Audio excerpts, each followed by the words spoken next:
الله نور الله لا إله إلا الله الله نور الله لا إله إلا الله الله نور الله لا إله إلا الله الله نور الله لا إله إلا الله الله نور الله لا إله إلا الله الله نور الله لا إله إلا الله الله نور الله لا إله إلا الله الله نور الله لا إله إلا الله الله نور الله لا إله إلا الله الله نور الله لا إله إلا الله الله نور الله لا إله إلا الله الله نور الله لا إله إلا الله الله نور الله لا إله إلا الله الله نور الله لا إله إلا الله الله نور الله لا إله إلا الله الله نور الله لا إله إلا الله الله نور الله لا إله إلا الله الله نور الله لا إله إلا الله اللهم صل على سيدنا محمد الفاتح لما أغلق والخاتم لما سبق الناس الحق بالحق والهادي إلى صراطك المستقيم وعلى آله حق قدره ومقدار عظيم سبحان ربك رب العزة عما يصفون والسلام على المرسلين والحمد لله رب العالمين.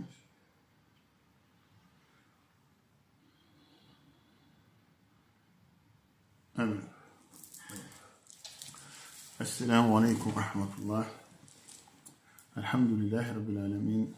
Chers frères et sœurs, nous rendons grâce à Allah subhanahu wa ta'ala, notre créateur, qui nous a donné l'opportunité de pouvoir nous rassembler et faire ce zikr de jeudi soir. Ce zikr est éminemment grand, avec des récompenses élevées auprès d'Allah subhanahu wa ta'ala, auprès de son prophète Muhammad sallallahu alayhi wa sallam. Alhamdulillah, j'ai vu des commentaires soi-disant qui disent que, alors le gars il a fait ses commentaires en anglais en disant que ce que vous faites ce n'est pas l'islam.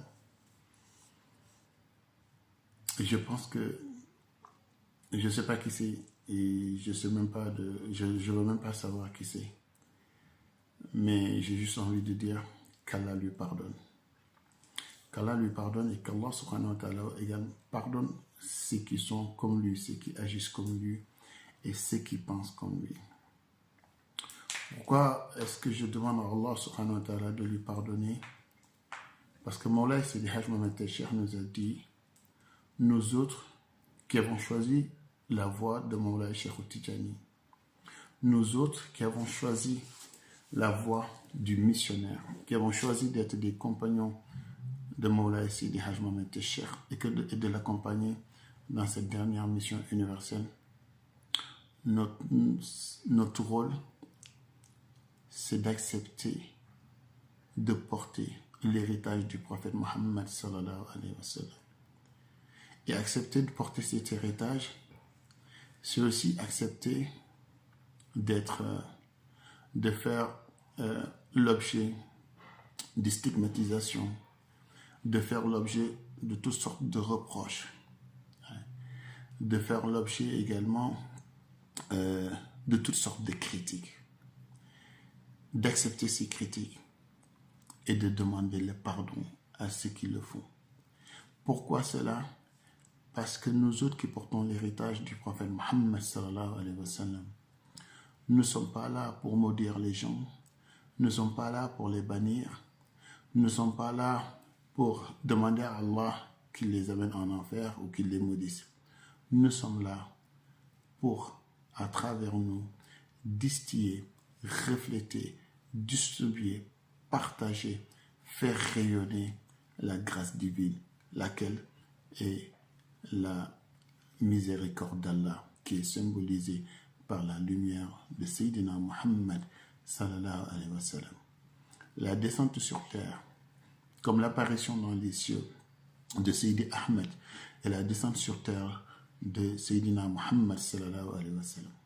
L'apparition dans les cieux de Sayyidi Ahmed et la descente sur terre de Sayyidina Muhammad sallallahu alayhi wa sallam n'ont qu'un seul et unique but, la miséricorde d'Allah sur toute la créature. Et donc, ce qui porte l'héritage du prophète Mohammed sallallahu alayhi wa sallam, tel que nous l'a appris Mawlana Seydi Hadj Mohamed Tachir, ceux-là, ils doivent avoir le dos large et prier pour que tout ce qui peut leur arriver, leur tomber dessus, qu'Allah subhanahu wa ta'ala pardonne ceux qui leur auront fait du tort, ceux qui les auront critiqués. Donc, c'est exactement le fondement du soufisme. Le soufisme, c'est être Allah subhanahu wa ta'ala. Subhanallah, c'est vivre Allah subhanahu wa ta'ala. Le soufisme, c'est voir Allah subhanahu wa ta'ala partout. Le soufisme, c'est représenter Allah, être le khalif d'Allah sur terre. Et Allah est un pardonneur. Et nous devons le représenter dans sa qualité de pardonneur, parce que Allah a désigné le prophète Mohammed sallallahu alayhi wa sallam comme notre modèle. Et ce prophète, il a pardonné toute sa vie. Et il continue encore aujourd'hui à faire l'objet de toutes sortes de critiques. Et là où il est au 6e ciel, il continue encore à pardonner. Tel que nous l'a appris Mawlana Seydi Hadj Mohamed Tachir. Pour cela, nous le remercions infiniment. J'avais prévu de revenir sur la ziara de Mawlana Seydi Hadj Mohamed Tachir au mois de janvier dernier et d'en faire une petite synthèse, Inch'Allah. Et on va essayer de finir avec la nuit de Nisfu Shaban, Inch'Allah. Concernant la ziara, très rapidement, laissez-moi sortir mes notes. J'avais pris des notes.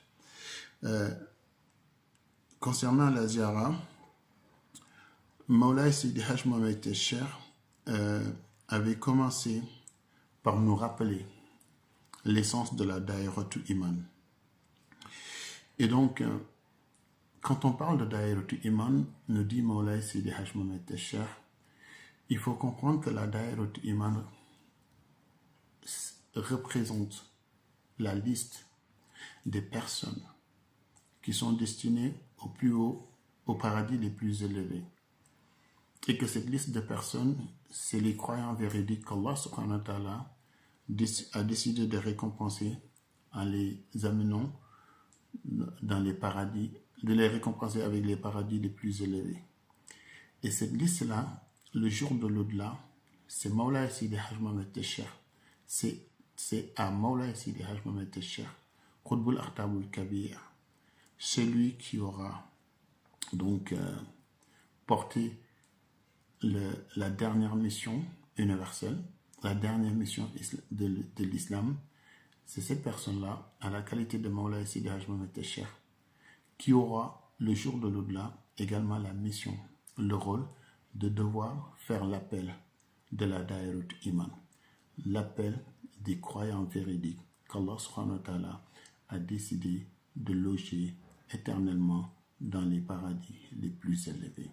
C'est ce dossier-là qui contient cette liste de personnes-là qu'on appelle la Daïratul Iman. Et donc, et vous voyez que c'est vraiment cohérent. Quand on regarde, quand on écoute Mawlana Seydi Hadj Mohamed Tachir et qu'on réfléchit sur ses enseignements, on se rend compte que tout ce qu'il dit, non seulement est juste, mais on a la preuve de ce qu'il dit quand on essaie de recouper ses propos, quand on essaie de recouper ses enseignements. Quand on dit que la Daïratul Iman, c'est le regroupement de l'ensemble des croyants véridiques qui sont destinés au plus haut paradis, ça se recoupe avec ce que nous a enseigné Mawlana Seydi Hadj Mohamed Tachir en nous disant que la dernière mission universelle qu'il est en train de piloter, c'est une mission qui verra revenir, se réincarner l'ensemble des âmes agréées, qu'elles soient des âmes de prophètes, qu'elles soient des âmes d'hommes saints, qu'elles soient des âmes des compagnons qui ont accompagné les prophètes, tels que les compagnons qui ont accompagné le prophète Mohammed sallallahu alayhi wa sallam. Et que toutes ces âmes-là sont appelées, vont se réincarner sous d'autres personnes pour accompagner l'imam al-Mahdi Muntazar dans la mission finale. Et donc, quand on nous dit que c'est l'imam Mahdi qui va devoir lire, faire l'appel de la liste des personnes, des croyants véridiques qui sont destinés au plus haut degré, on se rend compte qu'effectivement ces deux enseignements se recoupent et traduisent la cohérence, la véracité des propos, des enseignements de Moulay Sidi Hadj Mohamed Técher. Et donc, comme je l'ai dit dans le prêche de jeudi dernier, la notion de réincarnation dans l'islam, Moulay Sidi Hadj Mohamed Técher l'a enseigné. Si vous allez sur YouTube, vous tapez la réincarnation Sidi Mohamed Técher, vous verrez la vidéo en Wolof. Mais nous l'avons repris aussi en français sur les enseignements du mardi. Et donc, lorsque Moulay Sidi Hadj Mohamed Técher a reçu les daïras le jour de la ziara, et donc il a commencé par expliquer effectivement la genèse de la daïratul iman. Et donc c'est là qu'il nous a donné cette définition-là du mot de daïratul iman.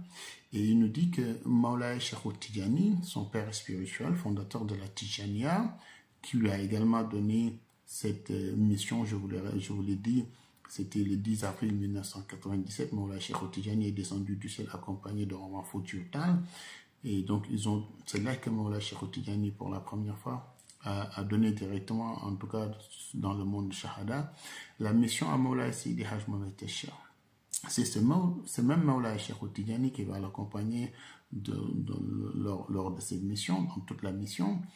Et c'est même Moulay Cheikh Tidjani qui est venu le remettre le 10 avril 2004. Nous a rappelé le jour de la ziara Moulay Sidi Hadj Mohamed Técher, le 10 avril 2004.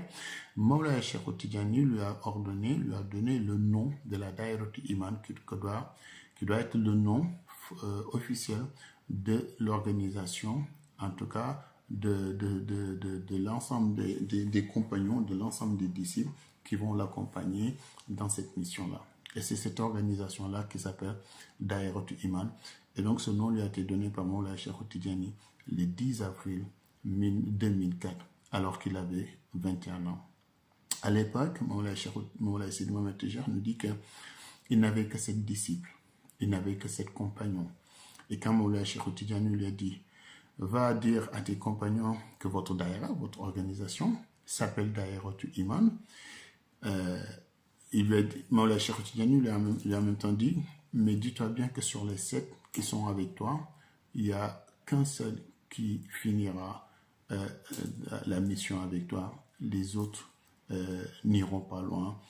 Les autres quitteront le navire avant qu'effectivement la mission ne se lance véritablement. » Et donc Moulay Sidi Hadj Mohamed Técher est retourné voir ses 7 compagnons. C'était dans un quartier de Saint-Louis au Sénégal, Saint-Louis qui est dans le nord du Sénégal, dans un quartier à l'époque qu'il fréquentait, qui s'appelait Ndiolofène, qui était un peu la base, leur base, on va dire, avec ses 7 compagnons.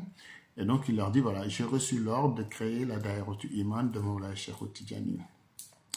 Et donc, effectivement, Moulay Sidi Mohamed Técher nous dit que ses compagnons le regardaient comme ça, bizarrement, en disant, mais on n'est que 7 personnes, pour créer une daïra avec 7 personnes, on risque de ne pas aller loin. Et donc, ses compagnons n'y croyaient, savaient qu'il avait vraiment reçu l'ordre, mais quant à mettre en place une daïra avec toute l'organisation que ça demande et toute la portée que c'est appelé à avoir, ils avaient des doutes, ils avaient en tout cas des doutes. Mais très rapidement, Moulay Sidi Hadj Mohamed Técher, avec sa détermination, sa volonté, son courage, et surtout cette volonté ferme de ne jamais ménager aucun effort sur les recommandations, les directives au regard des recommandations et des directives de Moulay Cheikh Tidjani, a fait qu'il a développé la Daïratul Iman.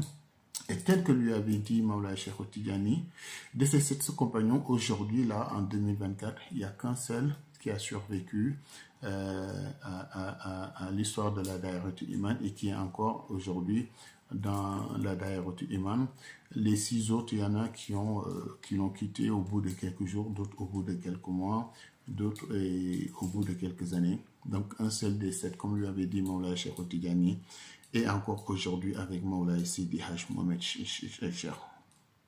Et donc il disait que les autres se sont laissés facilement embobiner par des discours d'autres personnes, par des discours des détracteurs de la mission des détracteurs de Moulay Sidi Haj Mohamed Cheikh. Son nom commençait à prendre de l'ampleur à l'époque dans les quartiers de Saint-Louis.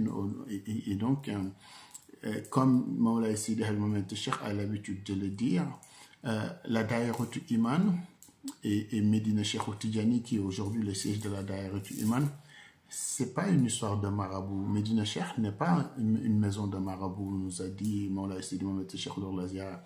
Il dit ici, c'est pas une maison de marabout, c'est pas une demeure de marabout. C'est pourquoi? Parce que quand on parle de maison de marabout, ou quand on parle d'une organisation de marabout, dans l'entendement, en tout cas traditionnellement africain de la chose, on pense tout de suite à un héritage sanguin. C'est-à-dire que le grand-père était marabout, avec avec les disciples. Le père sera forcément marabout, parce que son père était marabout, et le fils est également marabout, parce que son père est marabout. Et Moulay Sidi Haj Mohamed Cheikh nous dit non, ça ne se passe pas comme ça. La Daïratul Iman, c'est un héritage en termes de lumière. La Daïratul Iman, c'est basé sur la lumière prophétique. C'est un héritage spirituel que Moulay Cheikh Tidjani a reçu du prophète Mohammed sallallahu alayhi wa sallam et qu'il a légué à Moulay Sidi Haj Mohamed Cheikh, qui est son fils spirituel. Donc ce n'est pas du tout quelque chose qui est basé, on va dire, sur la transmission traditionnelle des maisons maraboutiques telles qu'on a pu, ou des organisations maraboutiques telles qu'on le connaît habituellement en Afrique. Et donc il a beaucoup insisté là-dessus, et c'est vraiment ce discours-là aussi que ces détracteurs avaient l'habitude de tenir. Il y en a même qui se posaient qui disait aux gens, mais il s'appelle Sidi Mohamed Cheikh, mais c'est qui ses parents? Est-ce que ses parents sont des marabouts qu'on connaît? Est-ce que Sidi Mohamed Cheikh, son nom de famille, c'est quoi? C'est Mbaké, c'est Nias, parce que les gens, pour eux, si tu fais pas partie des grandes familles maraboutiques du Sénégal, à l'époque, tu peux pas être un envoyé d'Allah subhanahu wa ta'ala, tu peux pas être un élu de Dieu, tu peux pas être un missionnaire. Et donc, ces personnes-là qui étaient avec lui se sont laissées entraîner, embobiner par ces genres de discours et l'ont quitté. Et donc, il n'y a qu'un seul aujourd'hui qui est resté avec lui dans le cadre de cette mission. Et c'est pour ça que Moulay Sidi Haj Mohamed Cheikh a beaucoup insisté lorsqu'il a reçu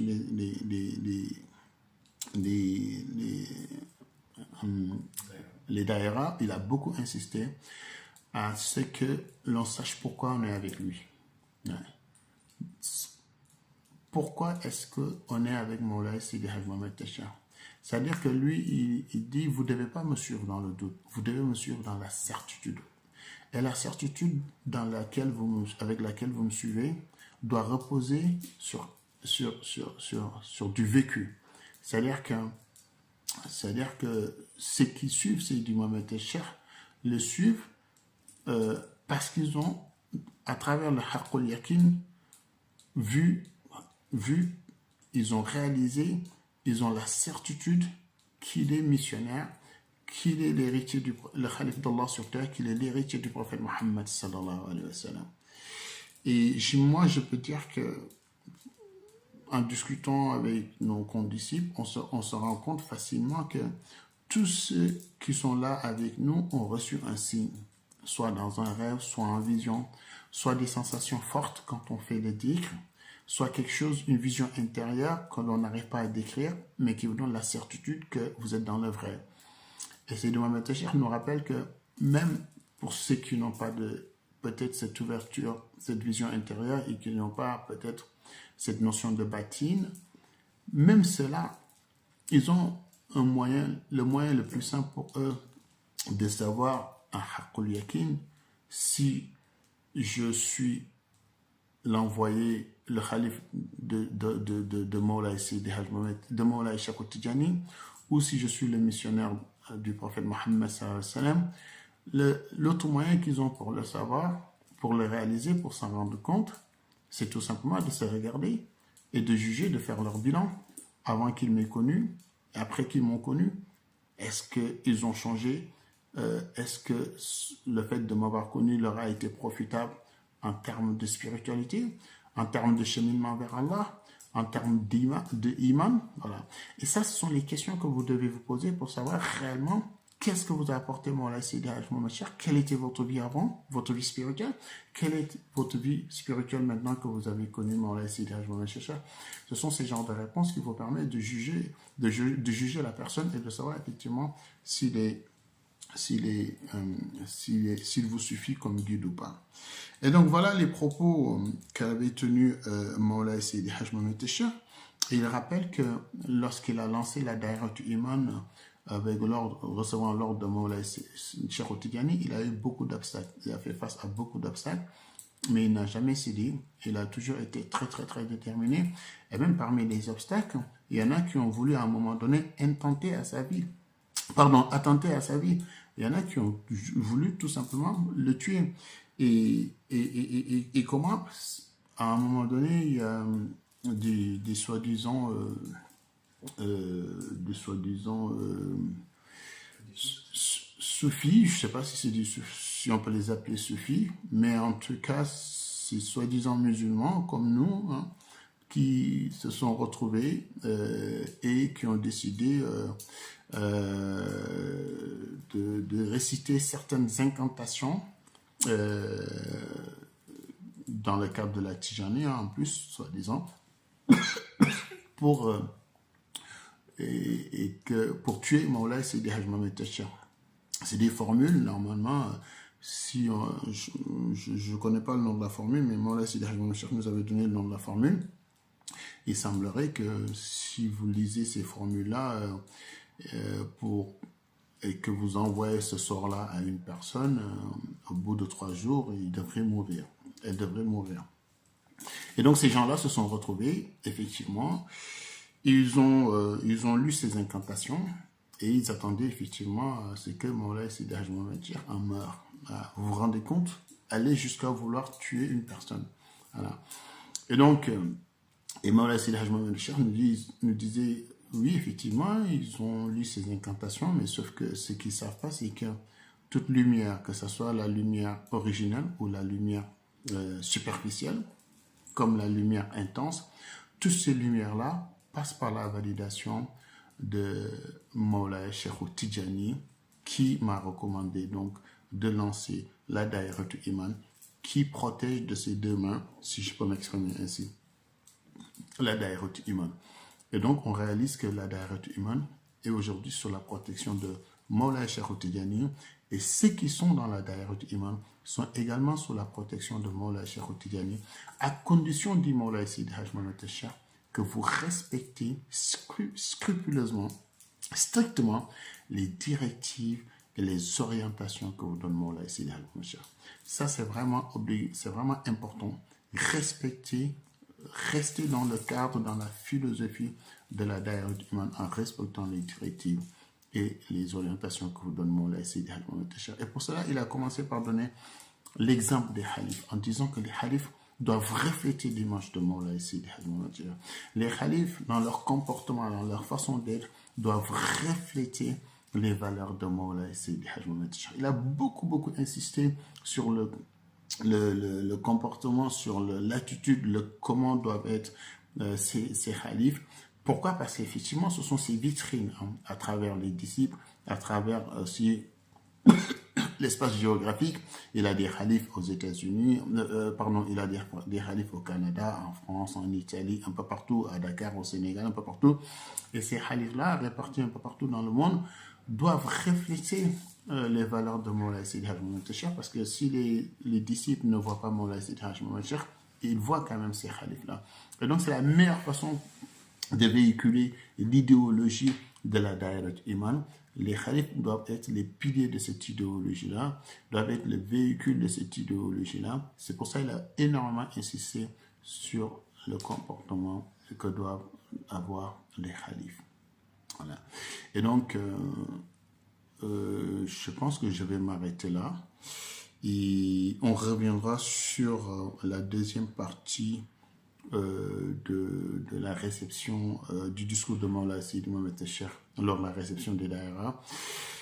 J'avais prévu de faire court, mais c'est très difficile de faire court. Il y a encore beaucoup de choses à dire sur le discours, notamment les révélations qu'il a faites sur l'Iran, sur Téhéran, et d'autres révélations également. Voilà. Voilà. Et on va y revenir, Inch'Allah. J'ai été perturbé par un petit commentaire. On va y revenir jeudi prochain. Voilà. Alors, Nifsu Shaban. Nifsu Shaban, Sidi Mohamed Techer donc nous dit que, Inch'Allah, ce sera la nuit du jeudi, du vendredi soir. Donc aujourd'hui, on est demain. Donc ce sera demain soir, demain. Et demain, après la prière de Isha, commencera donc officiellement le Nifsu Shaban. Attention, Maulana Sidi Haj Mohamed Techer nous rappelle que Nifsu Shaban, contrairement, si vous voulez, à la nuit de Al-Khadr, la nuit de Al-Khadr, ce qu'on appelle nous au Sénégal Laylatul Khadr, la nuit de Al-Khadr, les prières de cette nuit commencent après minuit, à partir de minuit. Okay? Quant à Nifsu Shaban, les zikrs que vous devez faire, les prières et les zikrs que vous devez faire, commencent à partir de Isha. Qui Maulana Sidi Haj Mohamed Techer nous enseigne que Nifsu Shaban, la réalité mystique qui se cache derrière Nifsu Shaban, c'est qu'Allah subhanahu wa ta'ala a mis en place des organisations mystiques qui reposent sur les lieux sacrés qui sont connus dans le monde de Shahada, mais aussi d'autres lieux sacrés qui sont peut-être pas très connus ou pas connus de tous dans le monde Hayb. Et dans ces lieux sacrés, il y en a qu'on peut révéler à tout le monde, mais il y en a qu'on peut pas, il y en a dont on peut pas révéler parce que c'est comme ça, c'est l'organisation d'Allah, et que dans ces lieux sacrés-là qui se trouvent dans le monde Hayb et pour lesquels, et dont on peut pas révéler les noms et l'organisation qui s'y passe, ces lieux hébergent quand même, ces lieux accueillent quand même une certaine organisation mystique. La nuit de Nifsu Shaban avec des récompenses hautement élevées. Voilà. Donc, mais de ce qu'on peut dire qui soit véritablement, qui soit officiel, c'est que dans les lieux sacrés du monde de Shahada, les trois grands lieux sacrés que l'on connaît, ça veut dire que Masjid al-Nabawiya, c'est-à-dire la mosquée du prophète à Médine, Masjid al-Aqsa, donc la mosquée Masjid al-Aqsa à Jérusalem, et Masjid al-Haram à la Mecque. Dans ces trois mosquées-là, chaque mosquée, effectivement, chacun de ces lieux sacrés-là dégage une lumière spécifique. Et que en faisant donc les prières après la prière de Isha, la nuit de Nifsu Shaban, les prières, les zikrs que vous faites font que Allah subhanahu wa ta'ala va élever votre âme et votre âme sera plongée dans ces trois lumières. La première sera donc la lumière qui se dégage de la Kaaba et qui va directement dans le monde Hayb et qui passe aussi par Bayt el-Ma'mour. Si vous voyez bien ce que je disais dans la cohérence des enseignements de Maulana Sidi Haj Mohamed Techer, si vous retournez sur notre chaîne YouTube les enseignements du mardi et notamment les enseignements qu'on appelle la vidéo intitulée Les mystères de la Kaaba, vous verrez que Maulana Sidi Haj Mohamed Techer nous a enseigné le flux de lumière qui part de la Kaaba et qui remonte jusqu'à Bayt el-Ma'mour et qui va jusqu'au trône d'Allah subhanahu wa ta'ala, et que il y a également ce même flux de lumière qui part de Bayt el-Ma'mour, donc la Kaaba aussi, à Hayb, et qui redescend jusqu'à la sixième terre en passant par la Kaaba qui est à la Mecque. Et donc, Maulana Sidi Haj Mohamed Techer nous dit que la nuit de Nifsu Shaban, quand vous faites vos dhikrs, votre âme est plongée dans cette lumière, dans ce flux de lumière-là, et que ça vous permet d'intensifier, d'augmenter votre iman, de purifier également votre âme, de purifier votre âme des péchés, mais aussi d'intensifier votre iman. Quant à le fait de plonger votre âme dans la lumière qui se dégage de Masjid al-Nabawiyya, donc la mosquée du prophète Mohammed sallallahu alayhi wa sallam, cela permet à votre âme d'acquérir ce qu'on appelle l'élévation spirituelle, mais aussi de se connecter à la lumière du prophète Mohammed sallallahu alayhi wa sallam et d'intensifier, d'augmenter votre amour pour le prophète Mohammed sallallahu alayhi wa sallam. On le sait très bien, c'est l'amour du prophète Mohammed sallallahu alayhi wa sallam qui vous donne accès à ces mondes intermédiaires et qui vous sauve pour l'éternité également. Mais également, le fait que vous faites ces dhikrs-là après la prière de Isha, la nuit de Nifs Shaban, permet à votre âme également d'être plongée dans ces flux de lumière-là qui se dégagent de Masjid al-Aqsa. Et l'intérêt, c'est que une fois qu'on a plongé votre âme dans les flux de lumière qui se dégagent de Masjid al-Aqsa, ça vous donne une récompense qui correspond à l'ensemble des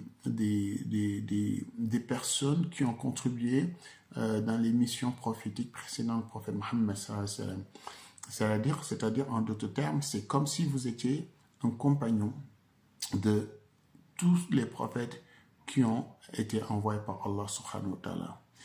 Et donc ça, vous voyez bien que c'est une particularité Nifs Shaban, la récompense, elle est énorme.